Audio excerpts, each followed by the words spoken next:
అయ్యప్పమాల వేసుకున్న వారు అయ్యప్ప స్వామిని దర్శించుకోవడం కోసం శబరిమల యాత్రకు వెళ్తుంటారు. అయితే శబరిమలకు వెళ్లే దారిలో ఎరిమేలి అనే ఒక చిన్న సిటీలో బాబర్ మసీదు ఉంటుంది. ఇక్కడ ఆగడం అనేది అయ్యప్ప భక్తులకు ఒక నియమంగా వస్తోంది. మాలలో ఉన్న భక్తులు మసీదులకు వెళ్లి ప్రదక్షిణలు చేసి విభూది మిరియాల ప్రసాదం తీసుకుని శబరిమల యాత్రను కొనసాగిస్తారు. 500 ఏళ్ల ముందు నుంచే ఈ సాంప్రదాయం ఉంది. బాబర్ అంటే ఒక సూఫీ సన్యాసి. ఆయన అయ్యప్ప స్వామికి పరమభక్తుడు. ఆయన గురించి చాలా కథలు ప్రాచుర్యంలో ఉన్నాయి.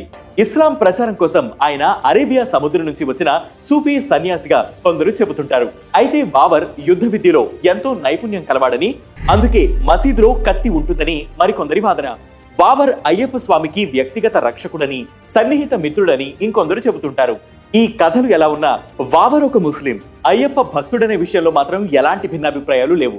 ప్రతి సంవత్సరం శబరిమల ఆలయంతో మసీదుకున్న సంబంధాలను చెప్పేలా మసీదు కమిటీ చందనకూడం అనే ఉత్సవాన్ని కూడా నిర్వహిస్తుంది.